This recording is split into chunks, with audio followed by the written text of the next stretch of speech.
Thanks for clicking on this video or listening to this podcast. You can find us on Instagram and Twitter at The Suit Up Show and hit the notification button for new videos. Don't forget to like and subscribe. And for more information, visit www.thesuitupshow.com. Hello, people of the multiverse. I am one of your hosts, James, aka Quantum Cosplay. Sweet jiggly puffs. And that, my friends, is AI Tim. That's right, an artificially intelligent version of my co-host Tim, aka UK Grayson. Now, don't panic, I can already hear you screaming. What's happened? Is everything okay? Is he dead? Don't worry, neither Tim nor I has died since that incident with the hedgehog and the Peruvian government in the late 90s, which legally we can't talk about anyway. So why do this, I hear you ask? Well, the first reason could have something to do with the fact that this show is now on Spotify. That's right, you can now listen to Suit Up the Cosplay Show on Spotify. And as we all know, with Spotify comes loads of money, big budgets and big sponsorships. So we've spent somewhere in the region of 7.5 trillion yen and 2.5 years in an editing booth making this Jor-El-like version of Tim. The other reason could also have something to do with the fact that it is a hell of a lot easier when I have to do a little video like this to go in front of a show or go on social media if I've just got some pre-recorded nonsense of Tim saying stuff so I can drop it into the video. Like this. Oh, the wicked web we weave. Or saying stuff like this. It's a f***ing watermelon. Don't even remember recording that one. This. Take 2 of those and call me in the morning. Or this. Bananas! Either way, watch the show on YouTube or listen to Suit Up the Cosplay Show now on Spotify. Isn't that right, Tim? Make it so. Now, the real reason for this video is you're about to listen to us ramble on about The Flash 2023. As fans will know, there was a lot of controversy surrounding the film's lead actor, Ezra Miller. About halfway through the episode, we did realise that we hadn't been using Ezra Miller's preferred gender pronouns. Oopsie daisies. And while we did make efforts to try and rectify that, we may have even failed to do so and keep up with it throughout the rest of the episode. Now, we understand this is an important issue for a lot of people, and so we just wanted to make it 100% clear that we support everyone's right to use whichever gender pronouns they choose to, and we respect that. Us failing to do so in this instance comes from nothing else other than naivety and really just not paying attention to that sort of thing, being so excited to talk about the film. Now, we just wanted to give you guys a heads up that if that is something that could upset you, it happens in the episode and we apologise if it does so. Thanks. And finally, one last thing. Going forward, Suit Up the Cosplay Show will no longer be bleeping out swear words. I know, I'm sorry. We have dirty, dirty potty mouths. I mean, our vocabulary is just disgusting. The reason for this is it takes so long in the editing process to clip out any swear words, and you would not believe how much gigabytes of data it takes up.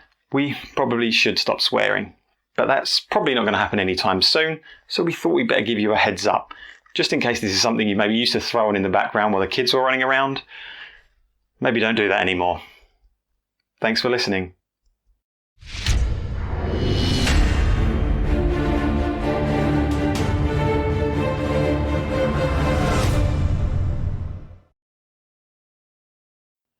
Hello, people of the multiverse. I am one of your hosts, James, aka Quantum Cosplay. And I'm Tim, aka UK Grayson. And welcome back to Suit Up the Cosplay Show. Welcome back! Welcome back! We did it. We did it. And it only took 4 years? Yeah, this is like a year and a half maybe or something like that. That's a better turnaround than the DCU. Oh, yeah. You're not wrong there. You're not wrong there. Yeah, we're back. We're back. We hope someone's watching this. We hope we are still watching. We know we've said to everyone that it's been a long time, but it has been a long road back. Yeah. But even if no one's watching it, we're still doing this. Yeah, we're still going to keep on trucking. Yeah, we're still going to keep going, and nothing stops us this time. That's it. Not even a second pandemic. I'm actually scared of saying that. Don't do it. Tempt fate. But cheers to being back, doing this. It is hot as hell at the moment. Really hot. I think it's June when we're recording this in England, and my God, it's swelter today. It's so hot. Yeah, it's so hot. Well, to put a timestamp on this episode, I mean, we have just the reason for this episode is The Flash. The Flash 2023 has come out in cinemas. A flashpoint occurrence has happened. It's brought us back. It has. I'm happy for that. It has. Not for the reasons you might Not think. for the reasons you might. If you're thinking, I like The Flash, I can't wait to see what these guys think. This is not the show for you. Yeah, probably not, unfortunately. So we don't. Yeah, we're not. Obviously, this is not what this show is predominantly been about in the past. I think we did kind of like one little scathing review of Wonder Woman 1984. The plan always was that we'd put in reviews as the momentum was going, but it's always, and it still is a cosplay show. Absolutely. This is just our return. Absolutely. Well, we were kind of looking for a good reason. It always feels difficult when trying to bring the show back to be like, okay, let's come back with something current. Yes. Because it helps. Yes. And we didn't want our first episode back to just be an old episode of interviews that we've done in the past. It might throw it out in sort of like time frames and things like that. Which will come back, and obviously they are dated because of the time frame, but this will be a good thing for us to like get the ball rolling. We're current again. And Exactly. We've got a good 6-7 episodes on the back burner of previous interviews, so they'll all be going up with this, but we thought we're big, huge DC fans. Yes. What a great opportunity for us to come back with something current, have a chit chat about it. Funnily enough, a lot of people say to me how much they enjoyed the episode of us just slagging off Wonder Woman 1984. Yeah. So this may be in the same vein of that. But also, I feel like we have the right to, because we're unashamed DC fanboys. You know, we both love Zack's work on the Justice League, even though a lot of people don't. We both like the Ultimate Edition of Batman v Superman, even though we recognise it has flaws, but still like it. I think we're at the point where we can objectively say if a DCEU film is bad or not, just because we're predisposed to enjoy it no matter what. Well, here's the thing. Let's start by saying, we're big DC fans, and so going with this film coming out, regardless of the history of the film, it's obviously gone through a lot of. It's taken ages for them to get this film. Different directors. So it's finally coming out, and then all the stuff with Ezra Miller, which we'll get to. I was still really excited for this film. You mentioned like Snyder there and the whole like DCEU kind of thing. Yeah, we love that, but at the same time, we're kind of both like that time has now passed. It's obviously very clear that we're now ushering in a new era with James Gunn and the reboot coming and all that sort of thing. So this film was always going to be difficult because it's in a weird, awkward midpoint. Yes, where it's the same with Shazam 2: Fury of the Gods, or Shazam: Fury of the Gods, where there's concern, are people going to go and see it as much as they would do because they know a reboot's coming if you're in the know about that sort of genre. But regardless, going into the cinema, because I don't want people to listen to this and think we wanted to dislike this film. No, I was very excited for this film. And you don't watch trailers, no, so you didn't really know much of what was coming. I didn't know anything, and also, and we'll get into this, but the start of the film that we'll go through, I was very much loved. You know what? I might like this. Loved. We'll obviously get into more of that. I was, fully like. Well, I haven't heard. Obviously, I heard things about it, but I don't watch any trailers. Thank you, Hugo on Cosplay. I've maintained that. I don't watch any trailers, so I can watch things completely new. So I thought, I'll give everything a chance. Yeah. So actually, that's a good point. So spoilers for this episode. So anything Flash 2023 related, anything Flash related, if you may be a fan of a huge fan of the TV series, there might anything Flash related there may be spoilers for. Yes.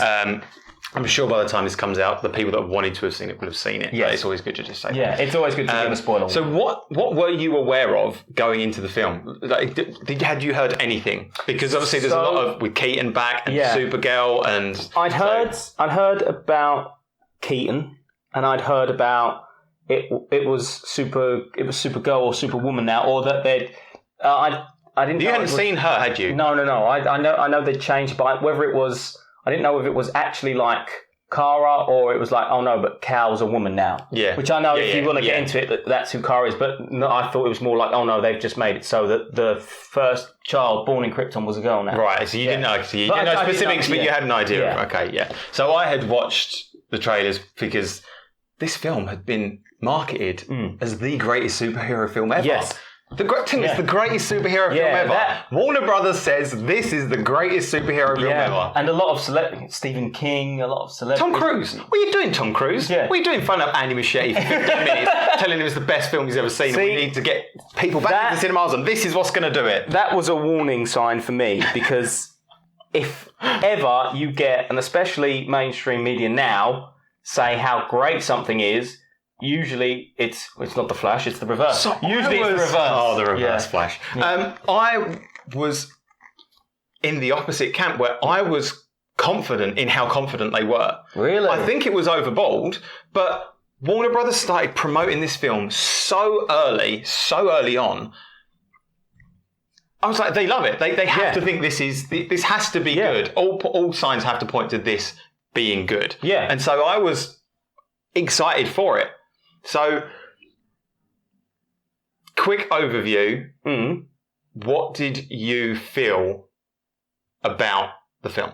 Like a quick, just not like don't go deep. But did you like it? Did you hate it? Did you just a quick? What was your feeling? So if I could sum it up, I would say it has what I consider a strong opening. Now, when I say opening, I don't mean third act, like 15 minutes. It's got a strong, like 20, half an hour. Then it's a lot of wasted potential and a bit of a mess.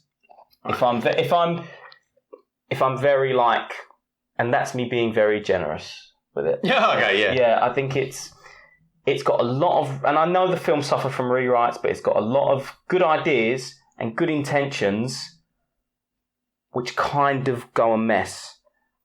But that happens when you get different people kind of helmet. But it's not always the case, because I remember this is a different film entirely. I remember with Rogue One.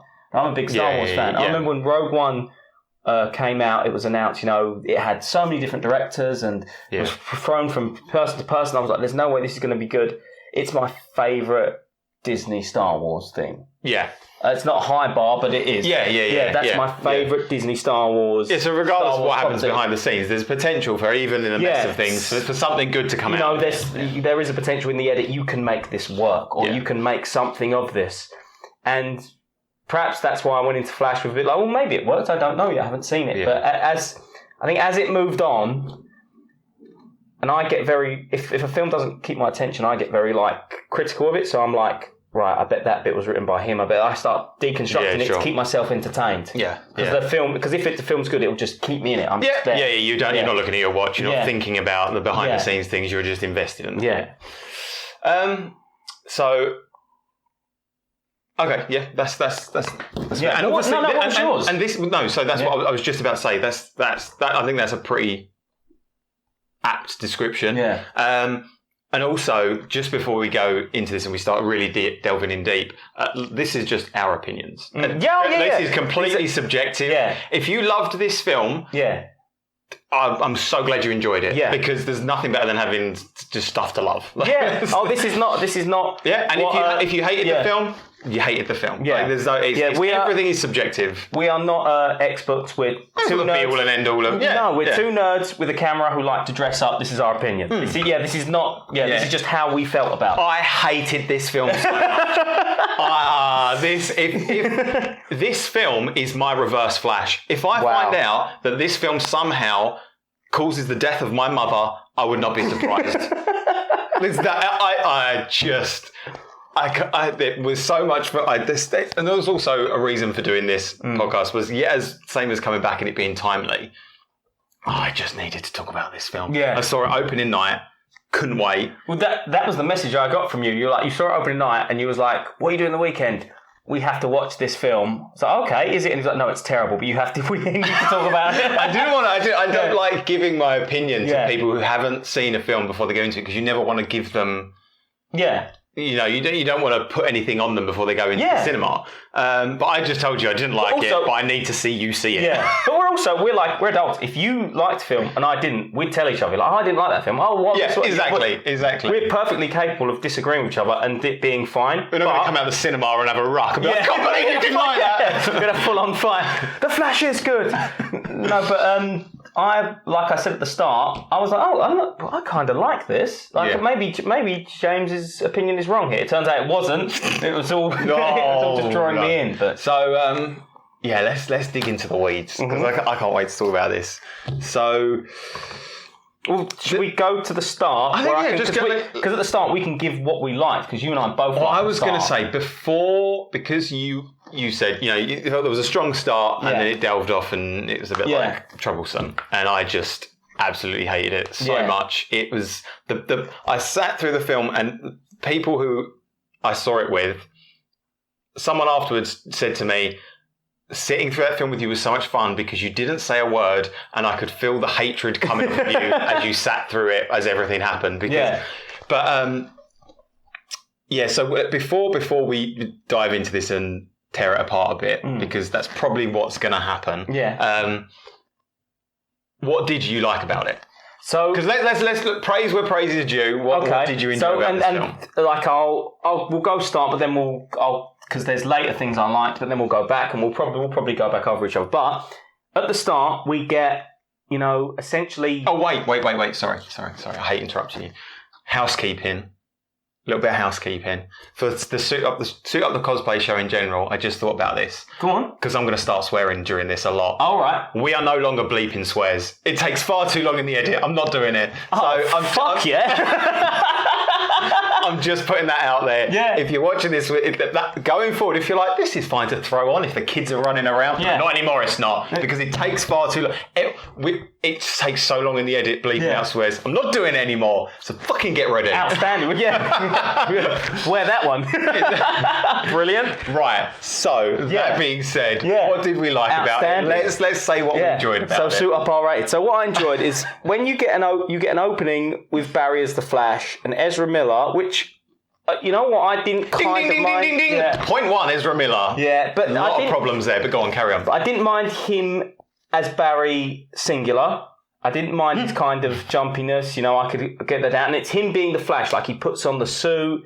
He runs in like speed time to Gotham. And I was looking at that CGI is okay. Like I didn't mind. That wouldn't take me out of the film. Had you heard anything about the CGI? I didn't know anything about the CGI. I hadn't heard anything. So just put it in context. Yeah. So and then he runs into Gotham, and it's like Batman. No, it's Alfred giving him like stuff to do and all this, and I'm like, you know what? I'm kind of liking this. I think it's him as the Flash doing Flash stuff. In terms of what you liked about it, that opening sequence before you hit the horrendous CGI babies is really, really good. It's really good. I can even forgive... It's one of the first things you came to the cinema, you was like, that first bit at the start, I was like, oh, that's real. I was like, I know, right? I know. Yeah, and that kind of, it threw me, because I was like, if it's like this, I can get on board with it. I'm enjoying this. Yeah. I can fully be on board with this. But... I even forgave his silly running. Okay, and So, but that's saying about him being, as Barry is good, as a singular Barry. Singular Barry. That's regardless of Ezra Miller as a human being out in the world. I'm right. So because I agree with you. I think he is, and this I'm saying this with pretense from him in previous films as well. Yeah. In Zack Snyder's Justice League, I have no problems with him. Yeah. Is he the guy that I would cast as my Barry Allen or my Flash? No. If you take that from the comics to it just doesn't. Same as Jesse Eisenberg as Luthor. He's not who I would cast, but exactly. I'll accept him. Yeah. And in that film, it works okay. Yeah. To an extent. Yeah. But it's so I can separate real world events from an actor in a film playing a certain thing. So I have no problem with him as Barry Allen as the Flash. Yes. The run is a little bit weird. But so what I'm saying is in this film, regardless of him punching a woman in Iceland and losing his nut in Hawaii and stealing passports and alcohol and then taking some woman onto a weed farm in Vermont, whatever it is, it's all been reported on. It's despite all that, I wasn't going into the film wanting to dislike him. No, I was watching his performance and being like, okay, like a lot of it is okay, but once As in his acting ability. Yeah. He's capable of putting a good performance on. Yeah. But the script in this allows for so much forced humour, and he is punching his awkward Barry Allen-ness up to 11. Yeah. It's too much. Yeah. And then you throw in a second one of him. Yeah. It's horrendous. That was very much the same as me, because when you get all like these people who do terrible like things and like, but I'm not of. To me, a lot of actors are sociopaths who lie well. So I'm not expecting, I'm not expecting them to be good people. No, I'm expecting I go to see a good performance. Yeah, so he's literally I go, okay, yeah, he should definitely be punished for that. But perhaps you do want to, say, well, I'm not supporting that. Okay, fair enough. But I'm genuinely not expecting much from actors. If you can't separate one from the other, and you was like, oh, boycott it because of what I will say, while we're on the events of Ezra Miller, his canon events, I think that the worst side of it is that Warner Brothers just never addressed it. Yeah. Like, you're a film studio. Yeah. You knew you know all about the behind the scenes, and instead of they just went, hold, no one say anything, no one say, everyone just, it's going to die down, it's going to die down. And then they just rolled him out of the premiere like a bit of meat, because there was only one premiere in LA for it, because they didn't want to shop him about. In preparation for this, I did start reading a lot of things about it, like a lot of reviews, and I think some of the things they said, it makes you forget all the things Ezra Miller have done, and I was like, that to me reeks of a paid thing. Yeah, and it doesn't, because I hate him in it, so it makes me think, God, I hate him. Yeah. Well, that was the thing. I didn't go in there wanting to forget about it or wanting to like or anything. I came in there to see the Flash. Eric Miller, regardless. Yeah, because you're a DC fan, so you don't care who's under the cowl. Like, it's like with any character, you just want to see a good DC film. The sum up of this is the events outside of it didn't make this film bad. No, this film is bad. No, this film is bad, regardless of him being a crap human being. Yeah, this film is bad. And also, because they came out and they said, we're supporting Ezra, and we hope that they get the help they need, and that's great. But I just realised we've probably misgendered him 100 times in this. Yeah, I have no problem with sticking to whatever genders people want to associate. Yeah. But anyway, please forgive us for that, because Ezra Miller is a they, them, Barry is a he. But exactly.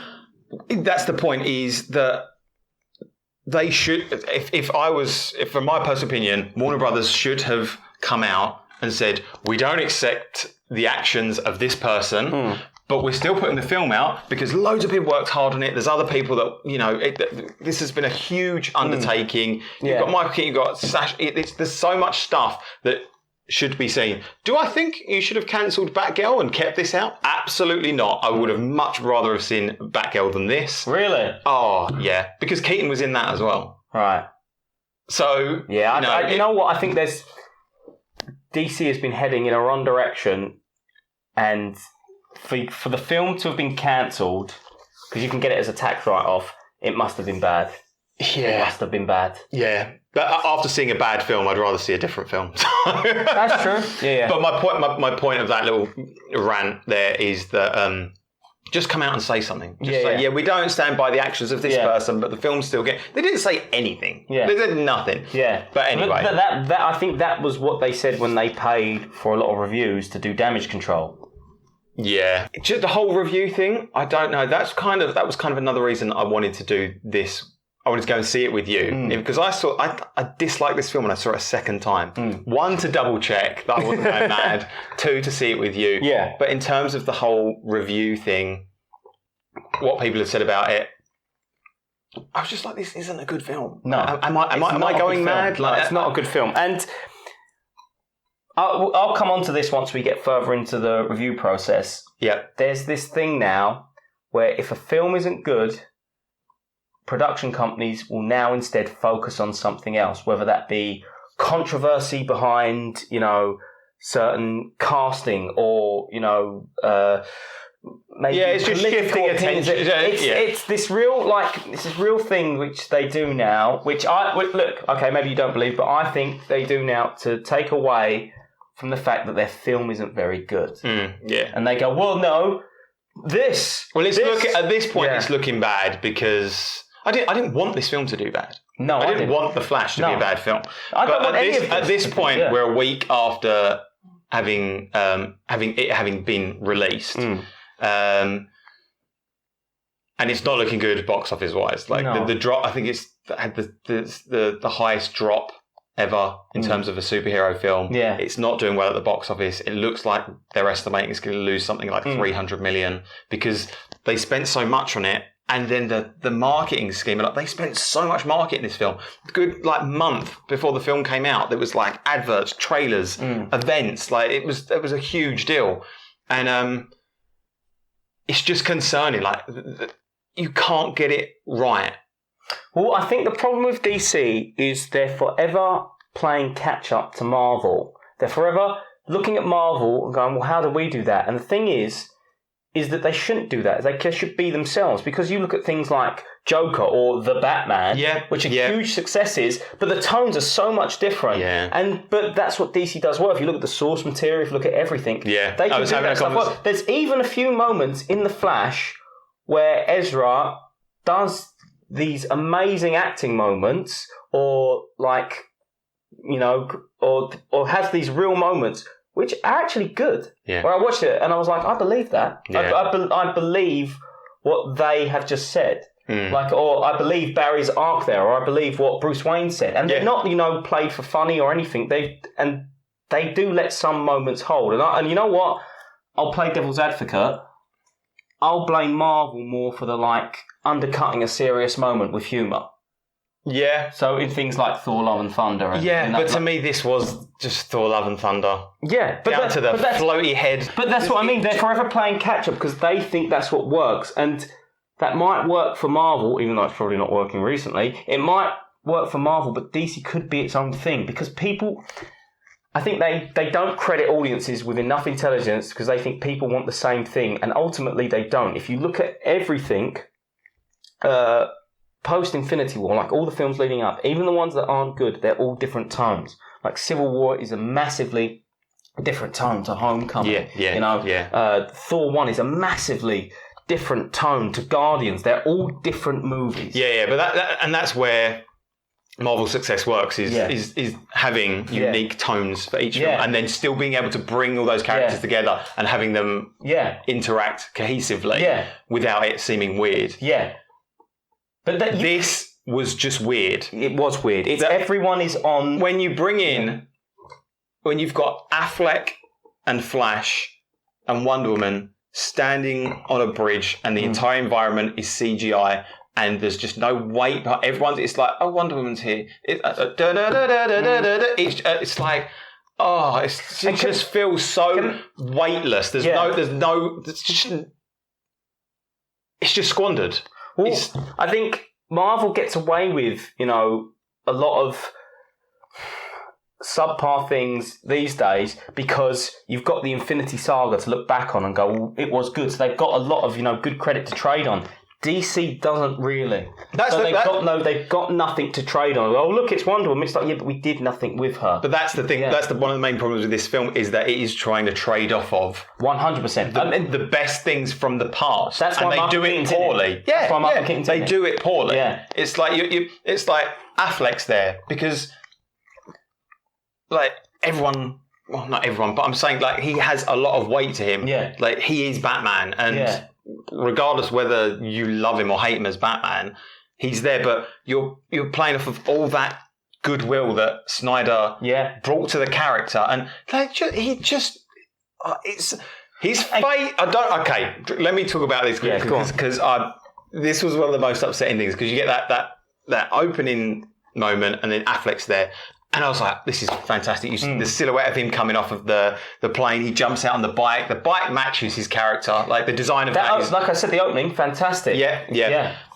When you start to look at him and you see him more and more, I mean, the costume I've never liked from the behind the scenes and stuff. It's just, I don't get why you would choose that when there's an array of... Yeah. In such a small space of him being Batman, he has plenty of costumes to choose. And this was just... subpar. There's a moment when he's climbing back over the bridge and you can see it's like the trousers are sort of baggy and nothing fits right. And that cow, I don't know what they did to it. It has no texture. No. It looks like they've overlaid this like weird soft sheen on it. And his head just like squid. There's a moment where he's standing on the bridge. It just looks terrible. Yeah. And he is my favourite Batman, and he looks awful. His head's squished into this weird cloud, and he can't really turn his neck in it. And I love the fact that it's got a little bit of blue and grey in it, but just... Yeah, and he looks awful. And then 20 minutes later, when he's just Bruce Wayne, it's fantastic. Yeah. You know, these scars are what make us, Barry, all this stuff. Yeah. He's amazing in it. Yeah. But you're trading off of stuff rather than creating anything new and great. Yeah. It's just using nostalgia. Do you know what I mean? And it's strange because you would think at this point DC needs a win. It can't trade off of past glories because it destroyed them. Well, also we know we're going into a reboot, so what's the point? Yeah, and it is a shame because, like you said about the costume, but his like that whole bit at the start where he's on the bike, you know, the plates come up, he's talking about things, his interaction, that's very Batman. And then the moment Wonder Woman comes and the lasso of truth is on him, and he starts saying things like he starts like, the moment it's on him, I'm like, I never did that in Joss Whedon's Justice League, and it was done quite well there. I don't want to see it again. I never thought I would say that there was something better in Joss Whedon's Justice League than there was in this film. Yeah, like the direction of it, the way it was shot, Arthur sitting on the Batmobile, like, I don't want to die. Yeah. What shit I want to do? It's like, much more realistic. And then you just see the characters around them kind of realise what's happening. Whereas this is like, oh my God, I should have spent my money and instead of trying to save the suit. And then Barry grabs it and he's like, sex. Yeah. It's so cringy. It's so cringy. Forced. It's forced. It's just it's not even like, you can do Batman be funny, but he was like how Thor was treated run up into Endgame. He's not stupid. He's just like stoic and direct. Yeah, and that's where the humour comes from. Yeah, he'll say things 100% seriously, but everyone else will find it funny. But the way he reacts to the humorous things happening around him, he's not the funny man. Yeah, like so. He's forever the straight man. But him doing that whole bit with the lasso, it's just I can remember sitting there watching the film, and perhaps this does make me a gatekeeper. I don't care. Thinking Batman wouldn't say that. Batman wouldn't do that. But you just want a little bit more. I want a smarter film. Yeah, this was not a clever film. No, like, tell us what you liked about the film. We started like a couple of minutes and then we just started just packing. Straight back to why we didn't like. But that bit up until that bit's okay. When Barry running from Central City to Gotham, it was just awesome. It was, and then Affleck coming out, and it was just Once you get to the hospital and the East Wing collapsing and Barry's running up and CGI babies, as soon as the babies fell out, I was like, what is going on? I kind of laughed like this isn't happening. Like, and then he's something they've never done in up to this point, which is in addition, is the calorie deficit thing. Yeah. He needs the calories, which I'm happy with. It kind of makes him less of a... That didn't take me out of it. No, I'm like, okay, that works. Yeah. But just... the CGI and the kind of eating the food as he's running, it just nothing worked for it. And it was from that point I was like, oh no. Yeah. And then from that point onwards, that is where I think you just get forced humour and just... Well, see, mine came boring. A bit later. Mine was on the bridge with Batman and the lasso. I was like, this is a weird choice for the babies, and it doesn't look great. But you know what? I'm still in this. I'm not out of this yet. Okay, that didn't. Yeah, no. For me, that was that. I get what you're saying. Yeah. I get what you're saying. I guess I would agree. It was just CGI. It's something. It either really takes you out of it, if you know, and I always notice it. If it's bad, it just really throws me off completely. I think I have a high threshold for CG, just because and that's not the worst thing. It gets worse. Oh, way worse. CGI way worse. Way worse. Yeah. Because I was a gamer and played like all PlayStation 2 games, and when you're like engrossed... Oh, so you played this film. But when you're engrossed in the story, I find my imagination fills in the blanks, or the things of story that I didn't, because when I go back to like old games, I'm like, oh my god, it looked like this. And I remember in my youth being like, this was amazing. Yeah. But it was because I filled in things because I was engrossed. Yeah, your mind fills in the blanks. And I've always kind of done that. if a film story's got me, I'll kind of forgive a wafty CG thing, or like I don't mind if it looks a bit terrible. But here's the thing: when you're playing a game, you are subconscious where you're playing a game. I think I said this to you after the film. Take like Spider-Man on the PS4. Yeah, I don't want to go and watch Spider-Man on the PS4 in the cinema because I want to see real people interact. Like, that's fine. It's a game. I can take that. Yeah. But when the CGI is that level, and we'll get to it. But obviously, Andy Muschietti came out and said the CGI is supposed to look. If the CGI threw off, it's supposed to look odd because we're looking from the Flash's perspective and it's light and textures. Yeah. And so bullshit. Yeah, damage control. A bullshit. Yeah. I call bullshit. You either didn't have time or you tried to do something stylistic and it didn't work. Because my opinion was that they tried to do like in Man of Steel when Clark sees Krypton from the past, and it's that weird pin-arty kind of thing. It's like they've done that and colorized it, but then that makes it look like they're trying to make it more realistic, and it just looks like bad CGI. I also think to give credit to the CG artists, because of rewrites, reshots, everything, they might have started on something, they go, oh no, you have to go back over this, oh no, this has to be done, oh this has to be done. They must have been like, what the hell are we doing here? Well, one of the visual effects artists who worked on the film came out this week. I read an article and he said if it looks like some of the CGI from The Flash was done in a week, it probably was. Yeah. Because if you know, visual effects artists are ridiculously overworked and underpaid. And because there's only so many films in the superhero genre they can work on, they have to bid to win contracts and then they have to work their asses off to fulfill those contracts. Yeah. And so everyone gets underpaid and they're all overworked and it's all rushed. Yeah. And this was it's just obvious. Yeah, it is what it is, and it can't really be their fault. The amount of rewrites, reshoots, that's gone on. This film had 3 different endings. Yeah. So like before, by the time it got to cinema, so well that covers the start. Ish. Yeah, but I think for me, and we can talk about the Flash being upset, the dad being in jail, everything like that. But I can say the centre point for me, where it really, really starts to I start to hate it, is when second Barry turns up. Yeah, that was not a good choice. No, because Ezra Miller as comic relief is okay when it's just Ezra Miller. You can't have comic relief and comic relief. I would say it's not okay, but it's more. I can take it more than when he. I can accept him as comic relief, or that's his character, or that's who he is. I'm not too annoyed by him. Yeah, 2 of him is ridiculous, and they dial both of them up. Okay, and this is another one of the problems for me because Ezra Miller just being annoying in his portrayal of Barry, that was one of the main things. Yeah. Didn't like about it. No. But when there's 2 of them and it's forced humour the whole way through, it's too much. It's unbearable. It's not funny. They're always trying to crack a joke. When Barry's at work, the friends that are with they're annoying. Everyone, like the characters are annoying. It's just no one is friends with people like that. When it comes out and Iris is there and they're like, "Oh, Barry, you didn't realise you had a friend, you dickhead!" Like, what? No one has friends like this. No. It's so weird, and the characters just don't feel real. Yeah, I don't know. A good point, which I will credit him with, is that I think they're in the Batcave at one point, and Barry says that you think you're funny, but you're obnoxious and you're always loud. And blah, blah, blah. There are moments in this film. And he's kind of giving him shit because he just wants to be liked by everyone.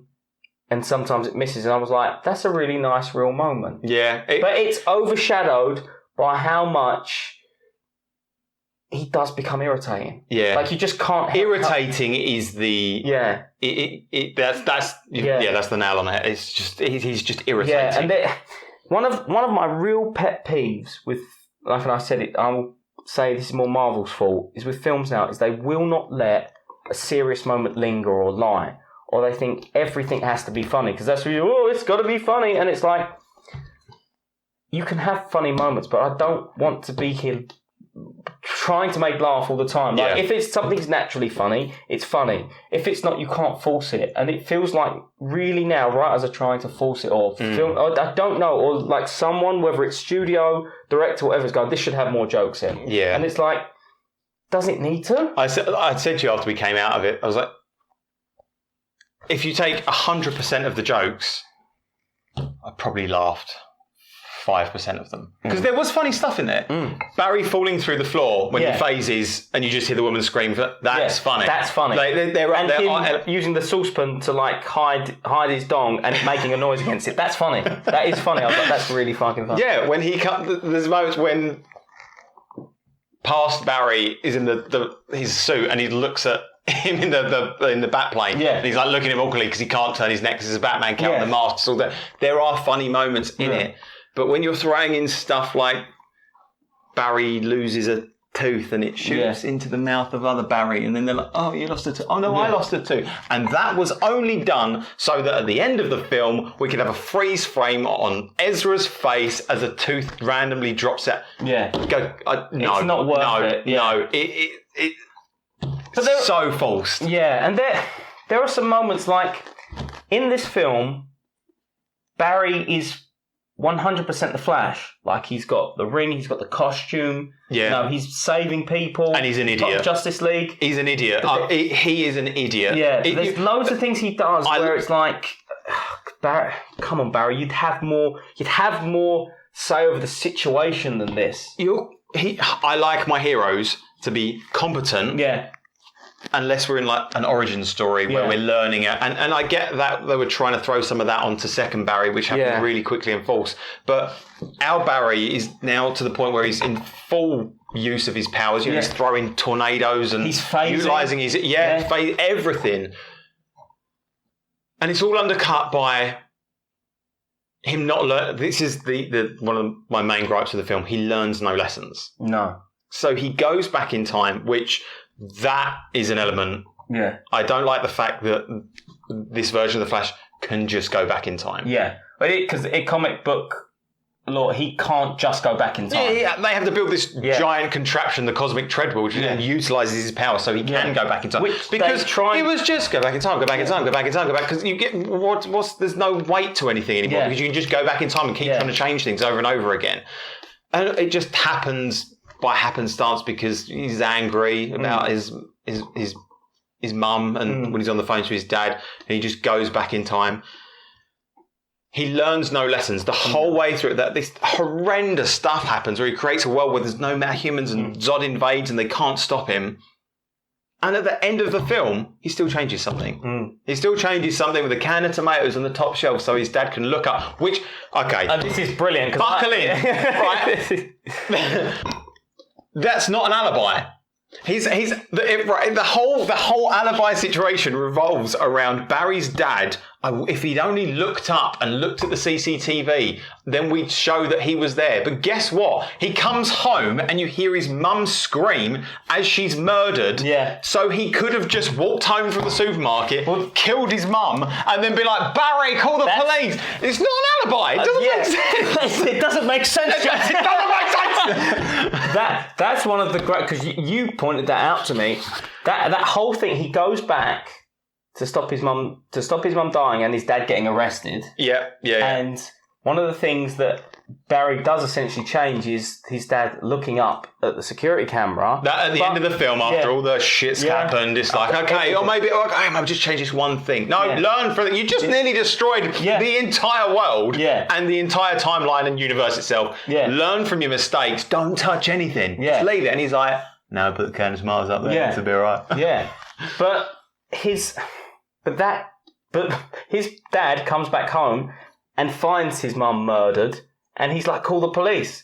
Him being at the convenience store doesn't mean he couldn't have gone home. It's not like time of death was while he was buying tomatoes. No, time of death happened as he walked in the door, and she's like, everyone's like, of course, but if anyone knows, like a lawyer would go, well, he came back and killed her. Yeah, I know. That's the whole case before. He came back and killed her. It makes no sense. It makes no sense. And perhaps it was a rewrite thing, I don't know. But it's like, that's the whole crux of the thing. And at the end, that doesn't make sense. Yeah. It's... And And you know what, as well, because we're jumping around the place, but it doesn't matter. It's the only way with this show works. Yeah, it is. We don't have chaos. It's chaos, chaos that you have to endure. But one of the things that I thought I would hate about this film was Supergirl, because I was like, I really want to see Henry Cavill back.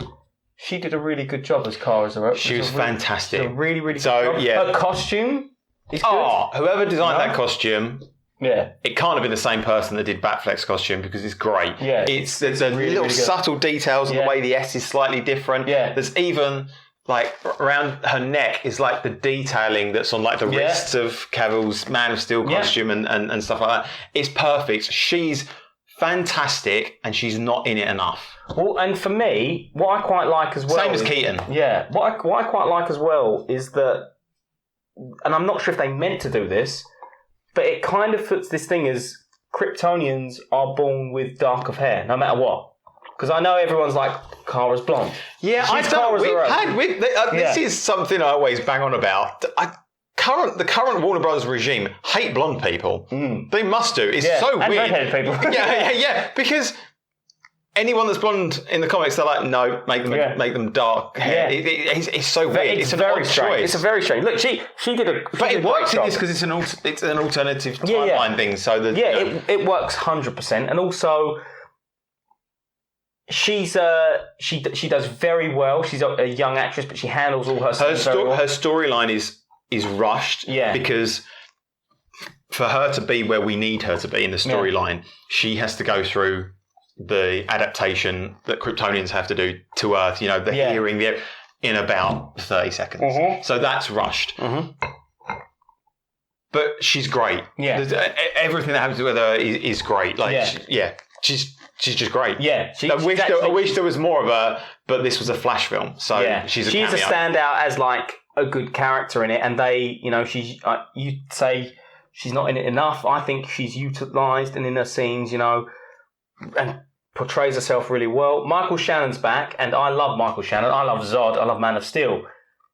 He's definitely not as invested in this. No, he's even said it. It came out as the film was coming out, which I don't think Warner Brothers greenlit. But it was like, it wasn't really satisfying for me. You know, it's like Man of Steel was a year of my life. We trained. I felt it was a really cool story there. He's like, it's just like a walk-on cameo. It's, like, it's not that satisfying. Well, it's not like... Which I get. Of course, those things are like that. Yeah, but Michael Shannon is a good actor. It's not like any of his things. I don't think he puts in a bad performance. But when you watch Man of Steel...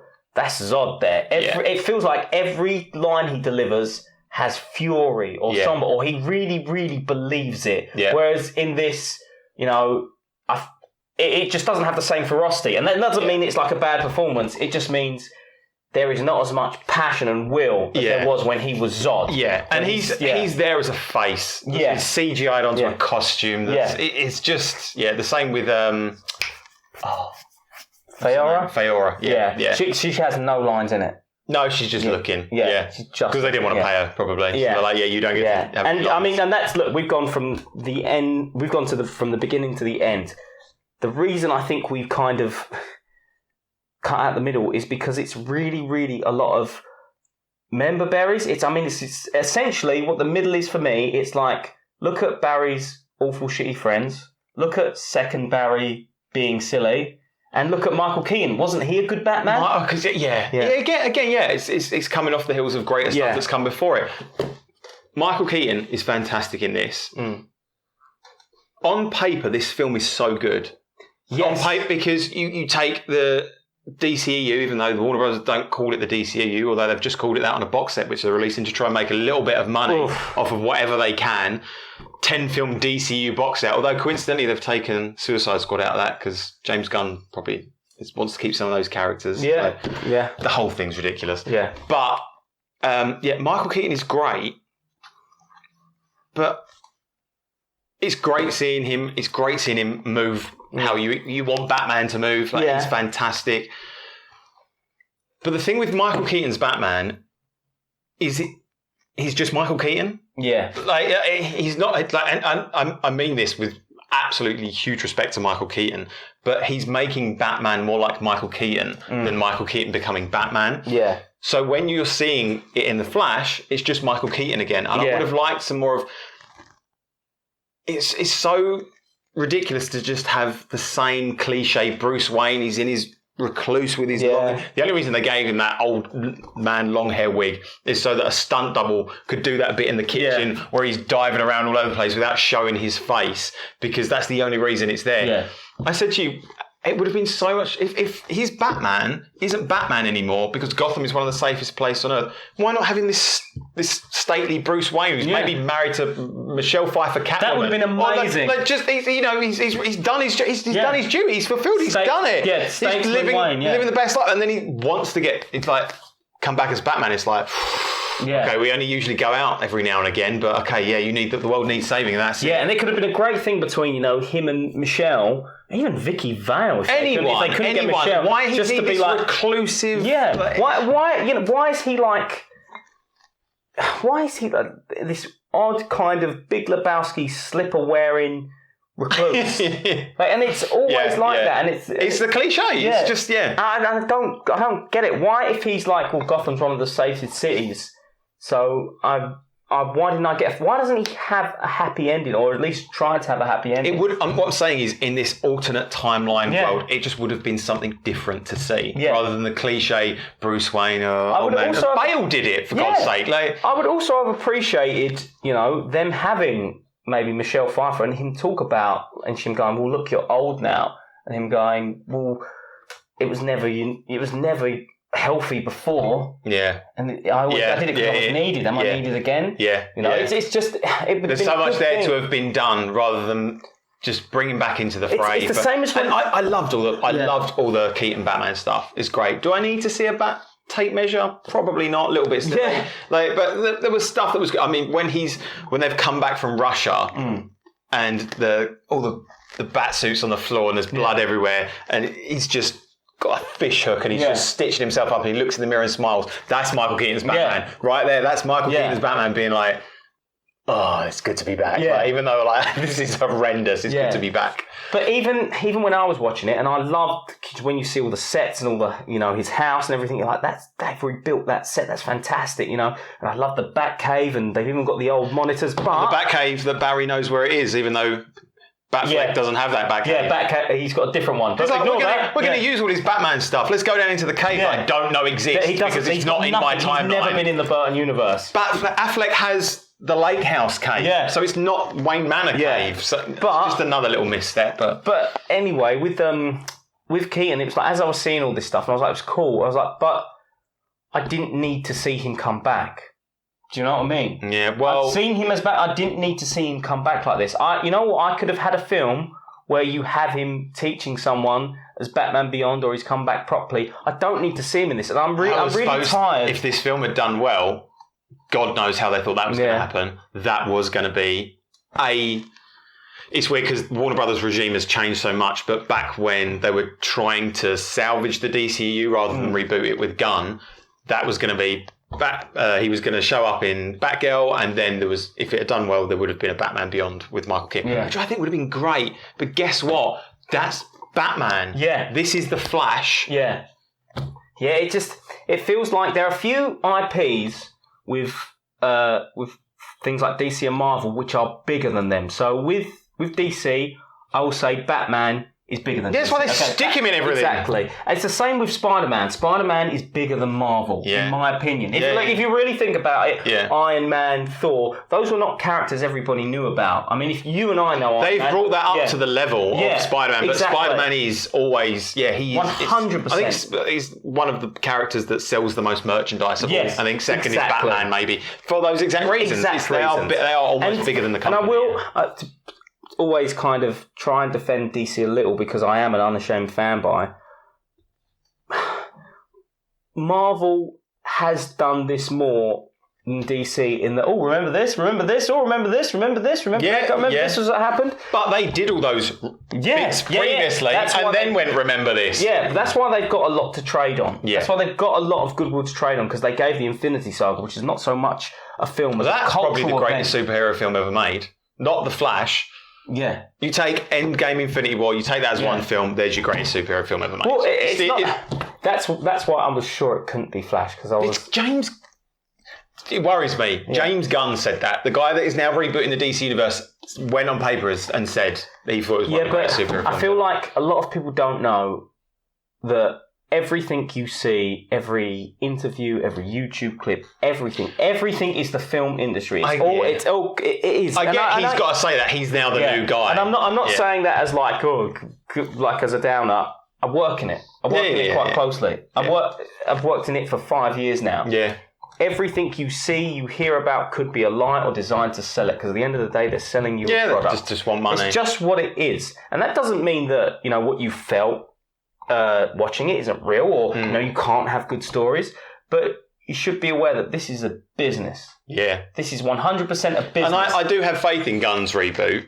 Because at this point, I'm like, okay, we're done. Let's just reboot it. Let's go with Gunn. Because he makes great stuff. I love the Guardians. Yeah. It's fantastic.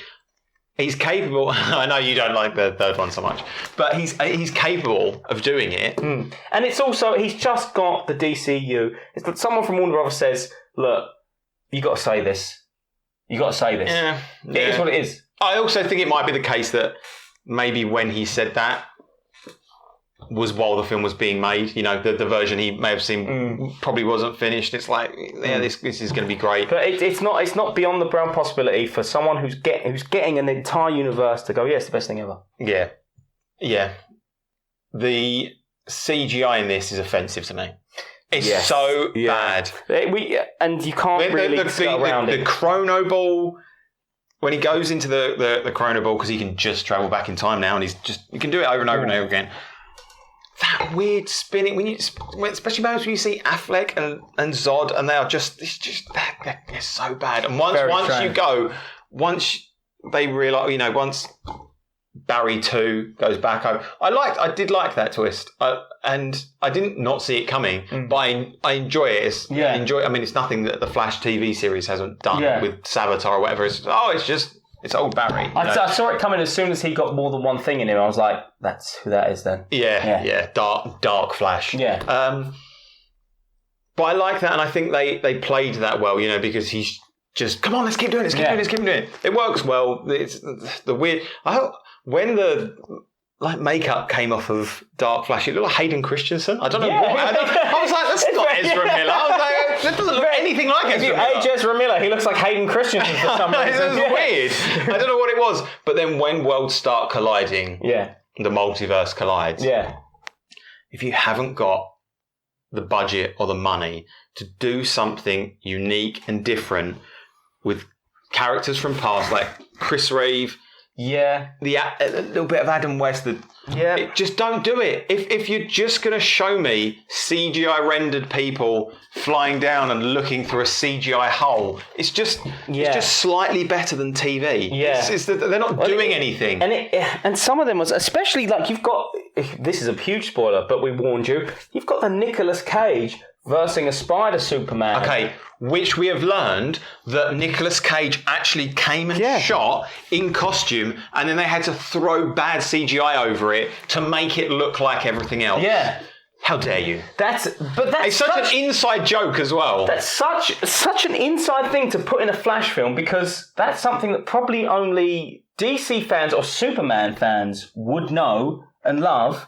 And it's such like a callback. The Kevin Smith story of the... Yeah. Remember this? Yeah. Remember this? And it's like, loads of people go, no. Yeah. Your general audience, They'll be like, well, no, of course not.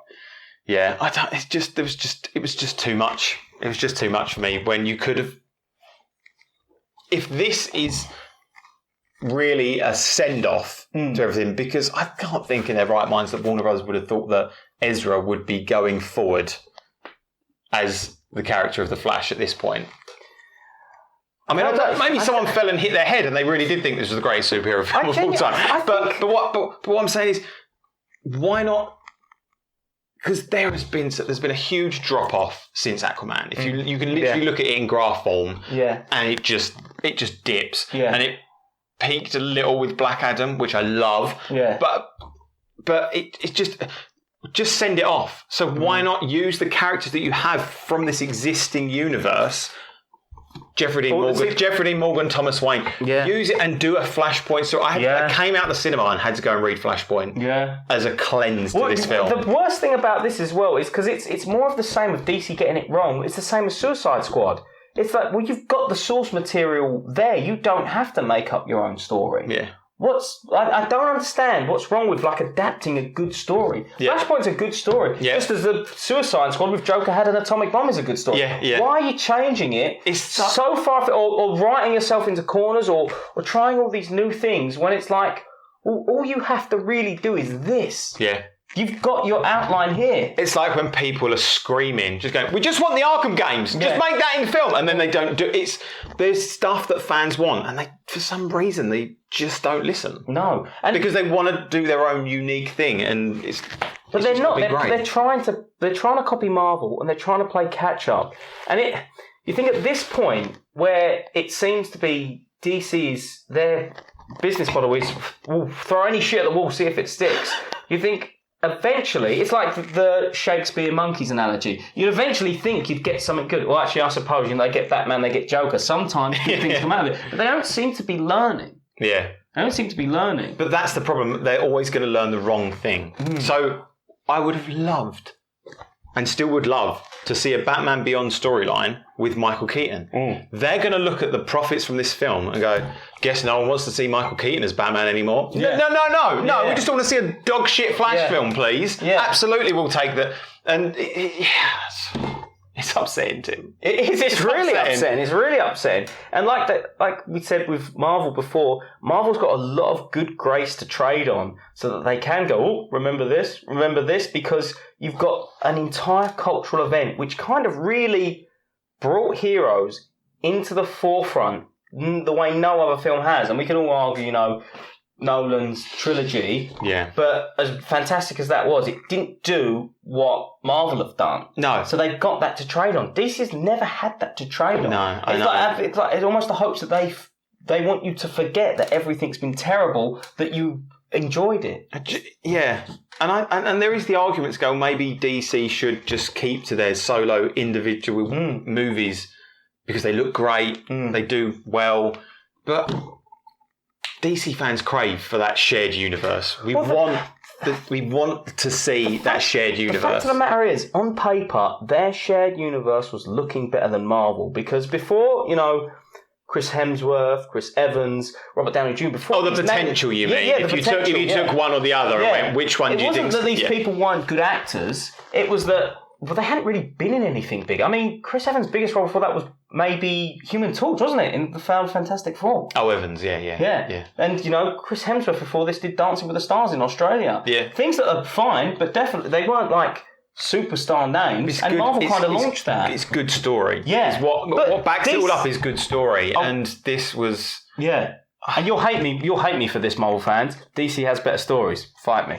It does. Yeah, well, I agree. It's opinion, but I agree. There's loads of better DC stories. I would agree with you in comic form. But then we like DC, so I don't know.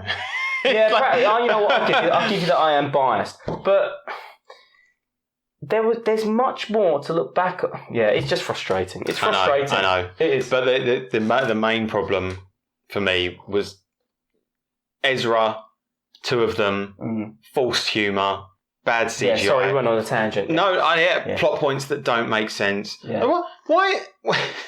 One, Barry should be competent enough that a powerless Barry can't shoo him out of the way. Yeah. He's like, you need to get powers. Sit down. He's like, I don't want powers.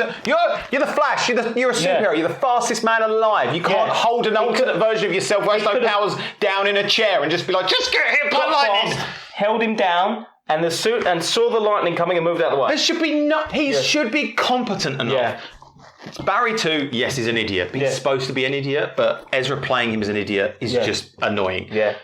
I want a competent Flash. Why is this guy an idiot? He shouldn't be making quick decisions like, the tomatoes. Oh my God, the tomatoes. Yeah. You're right, Iris, I have to just... and then all the stuff falls out of the closet. It's like, good job. And then bang, just run. What? Sit down and think about this for 5 minutes. Also, Batman, like the guy who's the most intelligent detective mastermind in the world, just said, maybe give this one a miss. Don't, please don't do that. Yeah. Don't run back in time because you will ruin everything. Well, he just goes on a whim and just does it. Well, the one thing I will say, another thing I did like is when he and Second Barry are at the end of the film in that dome again, like talking about things. The Chrono Bowl, please. Oh, the Chrono Bowl, sorry. Sorry, I must have blocked it out. When they're talking about it and the Second Barry's like, we can fix it. He's like, no, we can't. He finally accepts it. He's like, what are you talking about? I didn't come to your time. You came to my timeline and did all this to me. What are you doing? I was like... Both Ezras are great in that moment. Yeah, they are really good. And I like that, it showed that much in the better film, there's two Thanoses at different points in their lives. Or when you get into the time travel, it's weird. They did try to do something slightly different in this with Keaton explaining... the spaghetti and he splits and go, and then the whole, and that's a hot mess. Like, and it's like you make some are parallel, but it does kind of work. Yeah. It works as their explanation because the branch timeline which makes more sense, but that's the one that Marvel's gone for. So they're like, okay, we need to try and do something else. Here. It gets confusing for me once Barry starts going back in time, and there's a second Barry there. He's not travelling along his own timeline. No. So every time he does that, should there not be a new and different Barry? Yeah. We're talking about fictional time travel here. Yeah. None of this makes sense. Yeah. But once you start trying to really explain that stuff, it gets complicated. Yeah. Well, to be fair, the reason they said that was basically so... Although this film doesn't make sense, with timey-wimey. Yeah. That's where Keaton's great. Yeah. He's like, pass. Like, no thanks. And he's splitting the spaghetti. He's like, you changed the future, so you changed the past. It kind of makes sense when you start digging into the weeds of it. Yeah. And then it's all just for, at the end, so we can have George Clooney turn up. Yeah.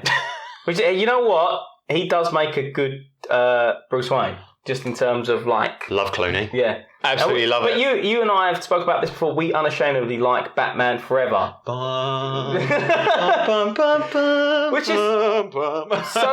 So we should tell you, we have like a lot of like give for a film being silly or stupid or campy or whatever. But if you get the tone right, I'm 100%, and okay, not Batman and Robin, but Batman Forever...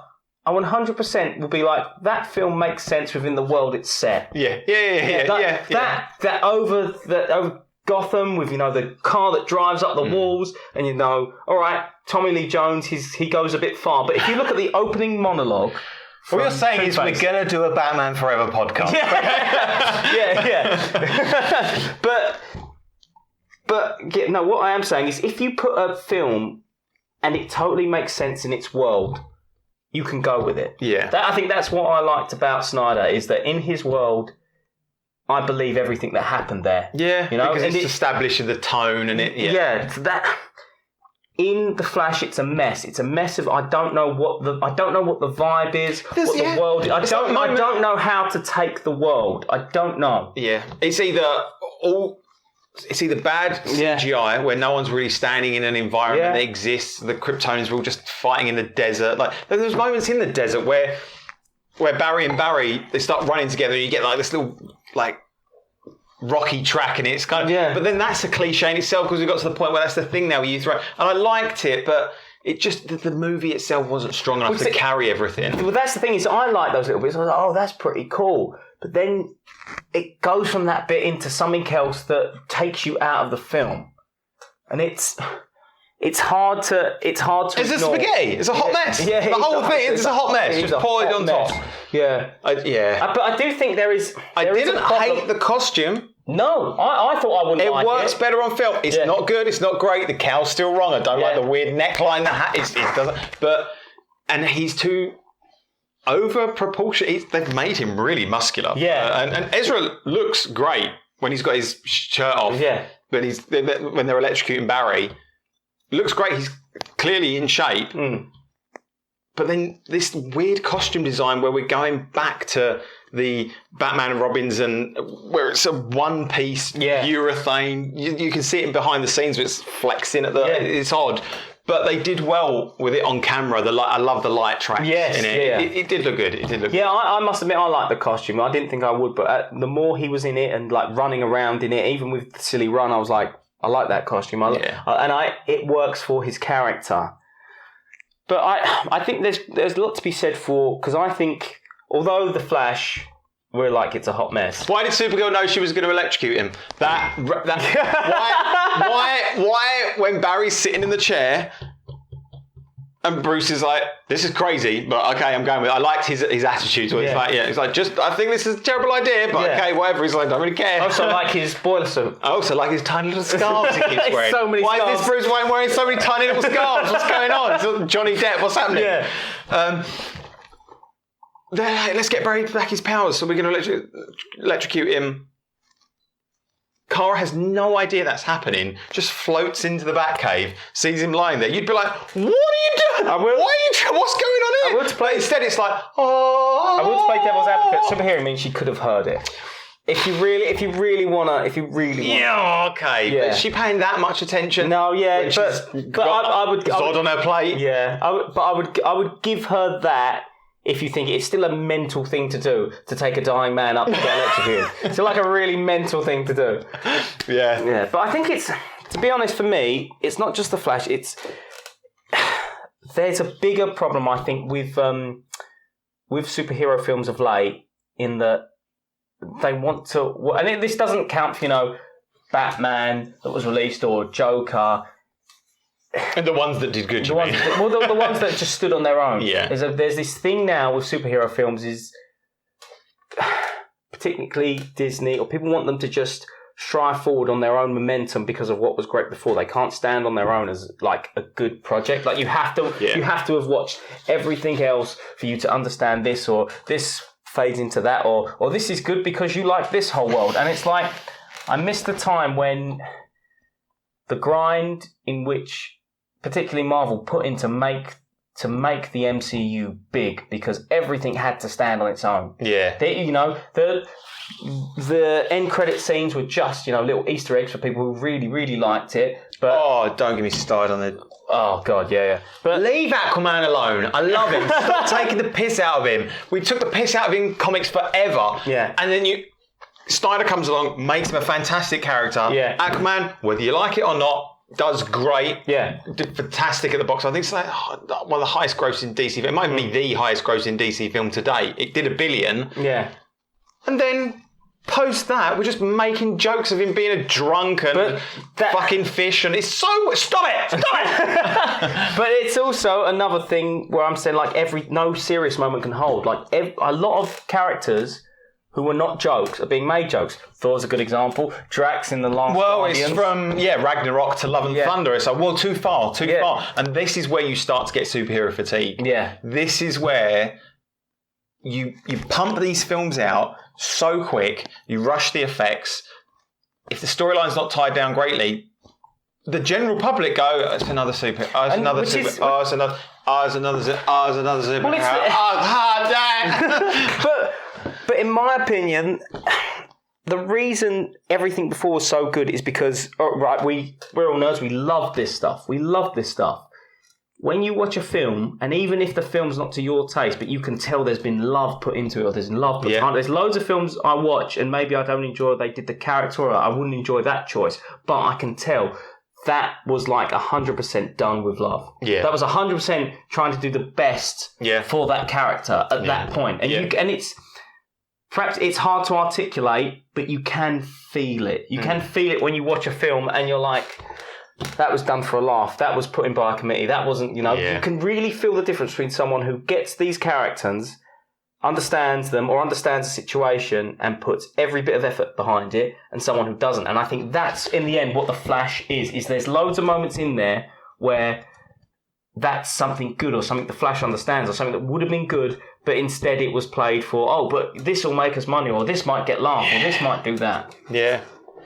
And that, in the summary, that's what I think's wrong with... Just do Flashpoint! God, just do Flashpoint! I think characters there. You know what, as well... You squander the Flash's greatest nemesis, his Lex Luthor, his Joker, the Reverse Flash, Yeah.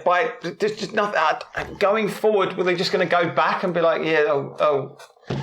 the Reverse Flash just showed up and stabbed Barry's mum? Like, it's just so weird. It's just an odd choice. And if you're going to spend, this film costs so much money, and you wasted all the money on CGI face replacement with two Ezras, which I can see. I can see it. When they're standing next to each other, one of them's got a weird face. It's weird. Yeah. You can see it happening. So you spent a lot of money on that. You spent a lot of money on getting Keaton there and paying for probably cameos and stuff like that, visual effects. If you can't do it, don't do it. You'd have been far much better off paying Jeffrey Dean Morgan probably a decent salary for him to come back. Yeah, play Lauren Cohen. Yeah, to play Joker. And then get brief moments for Gals. She's already in it, just throwing it a bit longer. Yeah. I mean, you could do a lot with like stunt doubles and stuff. Just have them there for the core moments. I don't care. I did the film. Most of what she does was done by her stunt double, and then they digitally put her face on it with microdots. On Wonder Woman. Yeah. And but that is because she had children and she couldn't do much. Like, she can't run at the moment. Yeah. But to do that and then have Momoa and Godot there as from Flashpoint, the destroying the world.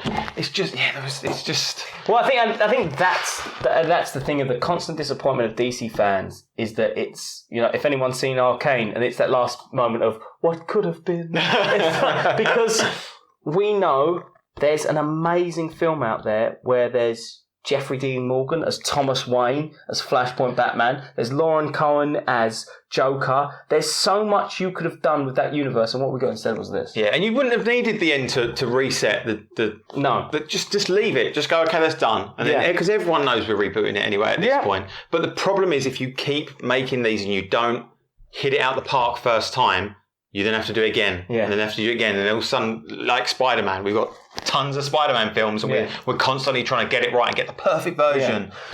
Yeah. I'm tired, man. I'm tired. But like I said, some IPs are bigger than the franchises they're a part of. Yeah.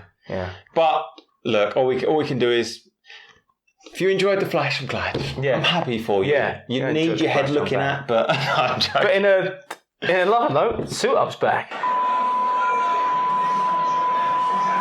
But in a love note, Suit Up's back. Yes. He's back. It brought us back. Yes. Suit Up is back. It brought us back. It brought us back. So we've got that to be grateful for. Yeah. This is our flashpoint. This is our Flashpoint, canon event. But our timeline's right. Yeah, we got it sorted. We're back. We're current. From there on, we'll splice in new interviews with cosplayers with the old content that we already have. Can't wait for you to see it. We can't wait to start doing this on the regular again. It's so awesome. This is the answer to the question people have been asking us when we go to con. When is this coming back? And that's really awesome, by the way. Every time genuinely, anyone says, when's the podcast coming back? When is the podcast? It does mean a lot. Oh, and every, kind word of, look, I watch that, when I'm doing this. I watch that in the background when I'm doing this. Or I'll sit down to watch that. We love that so much. So much. Thank you so much. Yeah. And because it hasn't been easy to come back, and that kind of pushed it a lot more through. It hasn't been easy. Both of you and I always knew this was going to continue. Yeah. It's just we had a lot in it going on in our personal lives. Yeah. And we've got to the point now where we can do it. Yeah. It's fantastic. Yeah. So get in touch with us. If you want to come on the show, let us know, because we're going to be getting in contact with all of you guys, because that's what this is about for us. It's just sitting down, nerding out, people we like. Of course. Come on the show. Let's talk cosplay. Yeah. Yeah. And that's pretty much it. We are on Spotify now as well. Yeah, we're on Spotify now. If you're really annoyed by the fact that to listen to this, you have to sit through a YouTube video for 2.5 hours or whatever it is, you can just go to Spotify, Suit Up the Cosplay Show on Spotify. And if you want to find us on Twitter and Instagram, it's at the Suit Up Show. That's right. And you can always hit us up through our website. Yes. www.suitupshow.com. That's it, man. That's it. We did it. Welcome back, sir. Welcome back. Let's go get another one. Let's do that. Cheers, guys. We'll see you soon. Bye.